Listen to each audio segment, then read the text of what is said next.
So hello everyone, I welcome you all to UIS. So UPSC APFC का जो exam अगर आप दे रहे हो तो उसमें एक बहुत इंपॉर्टेंट कंपोनेंट है, दैट इज़ इंग्लिश। इंग्लिश को किस तरीके से अप्रोच करें और बेस्ट सोर्स क्या है इंग्लिश के लिए, दैट वी शुड नो। जैसे जनरल साइंस के बारे में मैंने आपको डिस्कस किया हुआ है, वीडियो ऑलरेडी पड़ा हुआ है।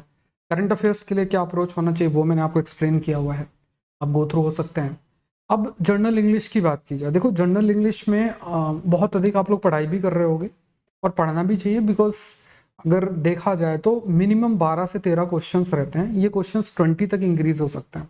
अगर किसी जगह से 120 में से 20 क्वेश्चंस आ रहे हैं तो बहुत बड़ा नंबर होता है, और इसमें अगर आप थोड़ी भी मेहनत करो तो आप अच्छा कर सकते हो, बहुत अच्छा कर सकते हो।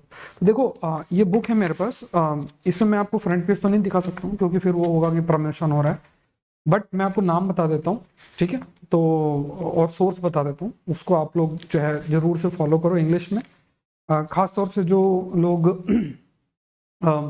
जैसे ऑलरेडी कई चीज़ें पढ़ चुके हैं तो प्रैक्टिस कहाँ से करें, ठीक है। तो इधर उधर की कई सोर्सेस से आप प्रैक्टिस कर रहे होगे तो वो सही नहीं है। आपको एक source I will tell you, उसको बढ़िया तरीके से प्रैक्टिस करना, आपको कुछ करने की जरूरत नहीं है। इसी सोर्स से क्वेश्चन आपको रिपीटेड भी मिल जाएंगे। जैसे इवन ईओ में जो क्वेश्चंस आए हैं ना, और जो सोर्स मैं आपको बता रहा हूँ, आप देखना उनमें से 7-8 क्वेश्चंस आपको रिपीटेड मिलेंगे। तो थीम्स रिपीटेड, अप्रोच रिपीटेड, ठीक है। तो जैसे आप लोग को क्या क्या पढ़ना होता है इंग्लिश के अंदर, सिनोनिम्स हैं, एंटोनिम्स हैं, एरर्स को स्पॉट करना, ठीक है, वर्ड्स को ऑर्डर करना, सेंटेंस जो है उसको ऑर्डरिंग करना, उसके बाद passive voice, reported speech, reading comprehension तो ऐसा स्पेसिफिक नहीं है लेकिन ठीक है। उसके बाद sentence improvement, idioms and phrases, ये सारे एरियाज हैं। अब इसे मान लो आप सिनोनिम्स एंड एंटोनिम्स ही ले लो।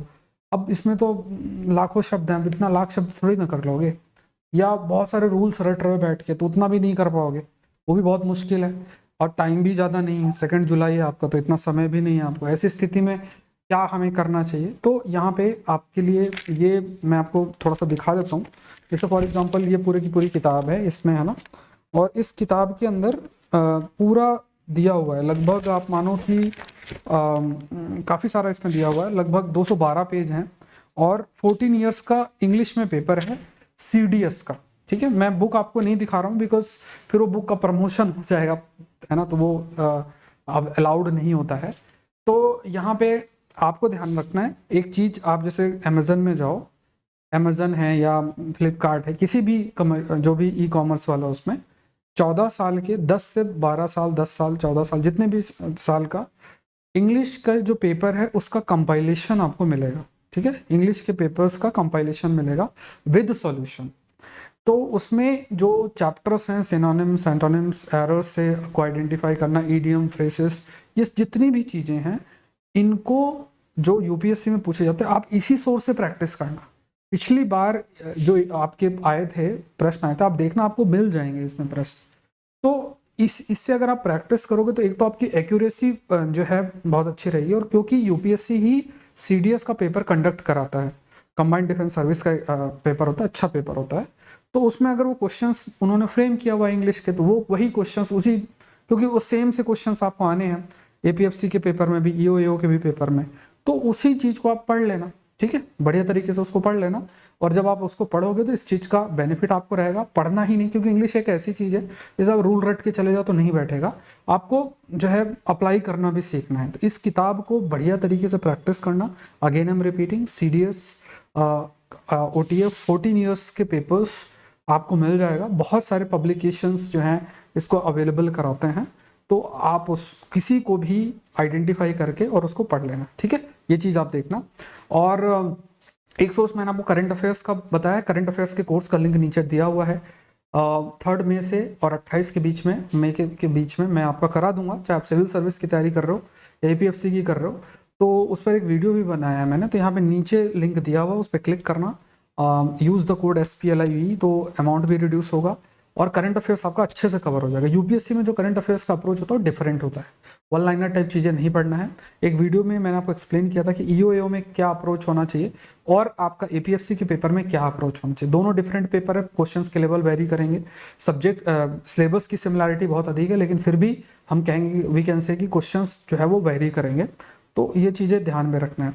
और रेगुलर बेसिस में जो हाई स्कोरिंग एरियाज़ हैं उनको आप लोग ज़रूर से करो, उनको ऐसा इग्नोर नहीं करना है, ठीक है। जो हाई स्कोरिंग एरियाज़ हैं उनको आप लोग को बढ़िया तरीके से रेगुलर बेसिस में करना है, that will help you a lot, ठीक है। तो आई होप ये सेशन आपके लिए हेल्पफुल रहा होगा। यूपीएससी एपीएफसी की तैयारी आप अनअकैडमी के साथ भी कर सकते हैं, नीचे लिंक दिया हुआ है, उसमें जाओ और जितना भी कोर्स है उनका आप ज्वाइन कर सकते हो। टेस्ट सीरीज़ भी है उसमें, पीआईक्यूज़ की टेस्ट सीरीज़ जम के प्रैक्टिस करो, जो प्रीवियस ईयर क्वेश्चंस हैं उनकी टेस्ट सीरीज़ आप जम के प्रैक्टिस करो।